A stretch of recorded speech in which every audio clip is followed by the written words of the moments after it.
আমরা মালয়েশিয়ায় কুয়ালালামপুর থেকে আপনার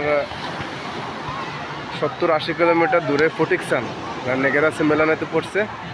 সেখানে একটা বিচ আছে, ঘুরতে আসলাম। মালয়েশিয়ার ফেমাস বা বিখ্যাত মালয়েশিয়ার জন্য এই বিচটাই।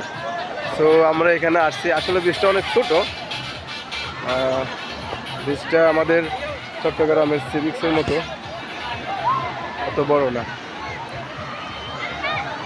এখানে হাজার হাজার মানুষ দেখার জন্য ছুটির দিনে মানুষ একটু উপভোগ করতে আসে। সারা পৃথিবী থেকে মানুষ এখানে ট্যুর করে এই বিচে আসে। মানুষ মালয়েশিয়াতে আসলেই যারা ট্যুর করে তারা এই বিচে আসে। বিচটা অনেক ছোট, তবে ইন্টারনেটে বিভিন্ন প্যাকেজের মধ্যে দেখবেন এই বিচকে তারা কিভাবে গ্রাফিক করছে, কীভাবে সুন্দর করে ফুটিয়ে তুলছে। ট্যুর যারা ট্যুর করে তাদেরকে মানে আকর্ষণ করার জন্য এত ছোট্ট একটা ব্রিজ। অথচ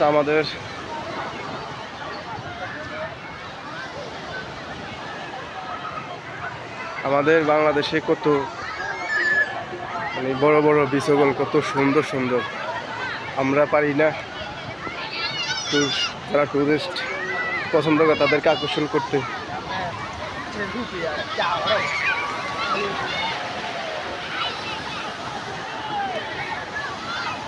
অনেক সুন্দর বিচ, একবারে পানি পরিষ্কার, নীল নীল পানি।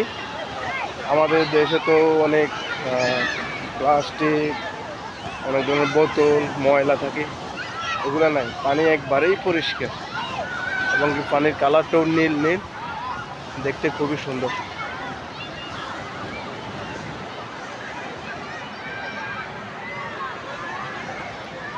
জোয়ার আসলে সম্ভবত এগুলো করে ওনাদের স্পিড বোট আরও কী কী আছে এগুলো উপরে নিয়ে আসে।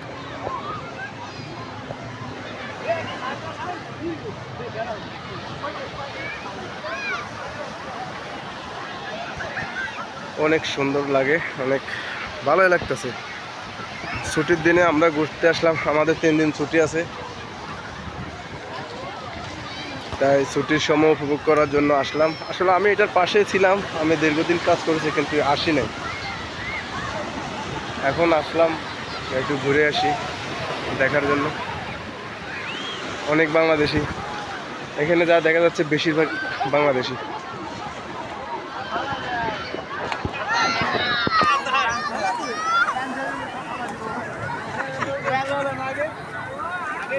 বেশিরভাগ আমাদের বাংলাদেশি এখানে।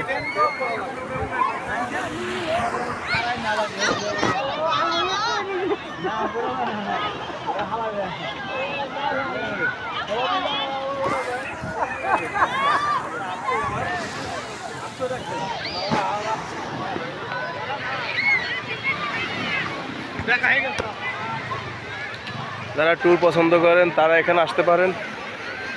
মালয়েশিয়া কুয়ালালামপুর থেকে যদি গ্র্যাব কার অথবা ট্যাক্সিতে করে আসেন, সম্ভবত 100 টাকা, 120-30 টাকা নেবে। আর যদি ট্রেনে আসেন তাহলে কুয়ালালামপুর থেকে বা টিবিএস থেকে, কেএল সেন্টার থেকে, যেখান থেকে উঠেন না কেন, অথবা কাজাং থেকে, যেখান থেকে উঠেন, সেরামান, কেএল থেকে আসলে সেরামানে 1 ঘন্টা 20 মিনিট লাগে ট্রেনে, কেটিএম। আসার পরে সেরামান নামায় দেব। সেরামবান থেকে নেমে 35 থেকে 40 রিঙ্গিত নেবে গ্র্যাব কার। 35 থেকে 40 রিঙ্গিত গ্র্যাব কার এখানে নিয়ে আসবে।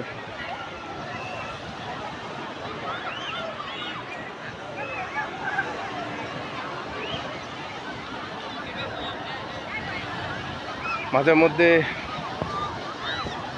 প্রকৃতির সাথে মিশতে হয়, না হলে মন মানসিকতা, শরীর ভালো থাকে না।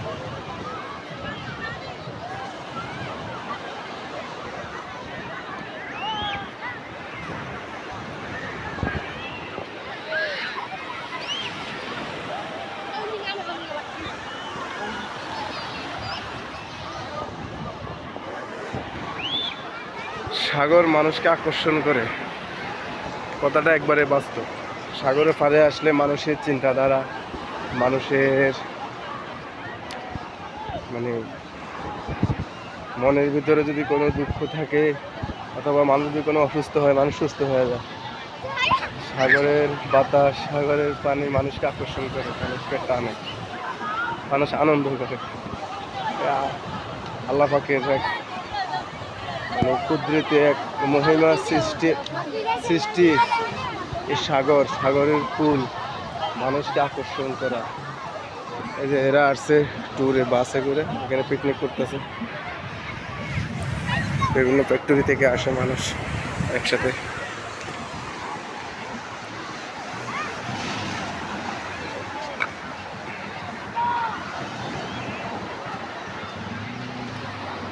সাগরের পাড়ে আসে, সাগরের পাড়ে আসার পর আমার একটা গান পড়ে গেল, ও রে নীল দরিয়া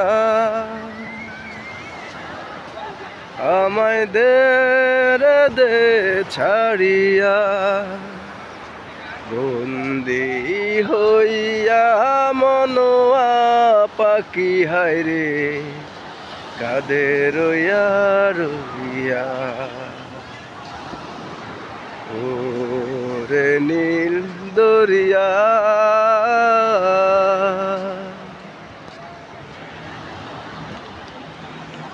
যাই হোক, ভিডিওটা করলাম। যদি আপনাদের ভালো লাগে তাহলে লাইক কমেন্ট শেয়ার করবেন।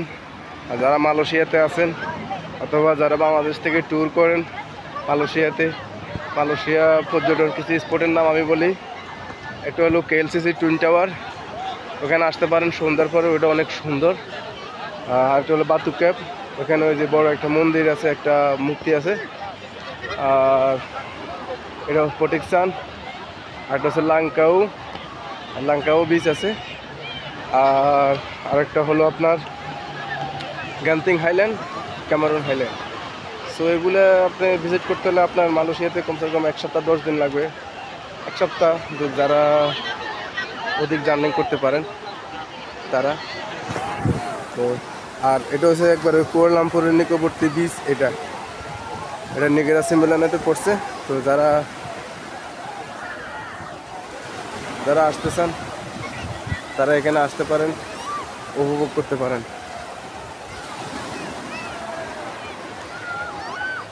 বাংলাদেশের সিভিক্সের মতন এই বীজটা।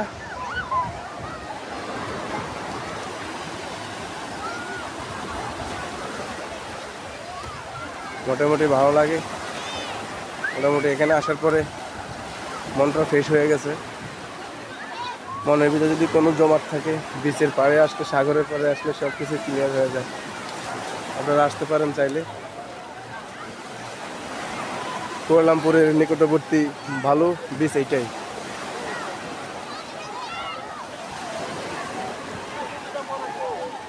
এটার নাম অনেক শুনছি আমি, তবে এখানে আসা হয় নাই, এখন আসা হয়েছে।